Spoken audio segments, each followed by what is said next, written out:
Hello বন্ধুরা, আজ আমি আপনাদের সঙ্গে একটা রান্না শেয়ার করছি। দেখুন, আমি কড়াইতে দিয়ে দিয়েছি কুমড়ো পাতা, ফোড়নে দিয়েছি শুকনো লঙ্কা আর ধনে।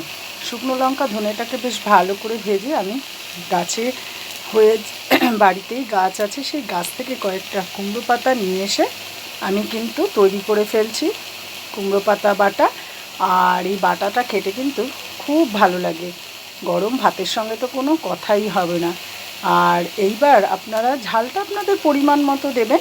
এরপর ভালো করে মিক্সিতে পেস্ট করে এরপর আমি কড়াইতে আবারও তেল দেব। তেল দিয়ে বাটাটাকে নাড়াচাড়া করে একটু ড্রাই করে নেব, নিয়ে একটু দিয়ে দেব মিষ্টি। এভাবেই আমি কুমড়ো বাটাটা আপনাদের সঙ্গে শেয়ার করলাম। যদি ভালো লেগে থাকে অতি অবশ্যই লাইক কমেন্ট শেয়ার করবেন। কিভাবে করব পুরোটাই আপনাদেরকে সঙ্গে আমি শেয়ার করলাম। আপনারাও কিন্তু অতি অবশ্যই করে খেয়ে দেখবেন। লাউ পাতা বাটা, কুমড়ো পাতা বাটা, পটলের খোসা বাটা, এগুলো খেতে কিন্তু অসাধারণ লাগে। এগুলো কোনো মাছ মাংসের সঙ্গে তুলনা করা হবে না। এগুলোর খাওয়ার স্বাদই একটা আলাদা। এটাই আমি আপনাদের সঙ্গে শেয়ার করলাম।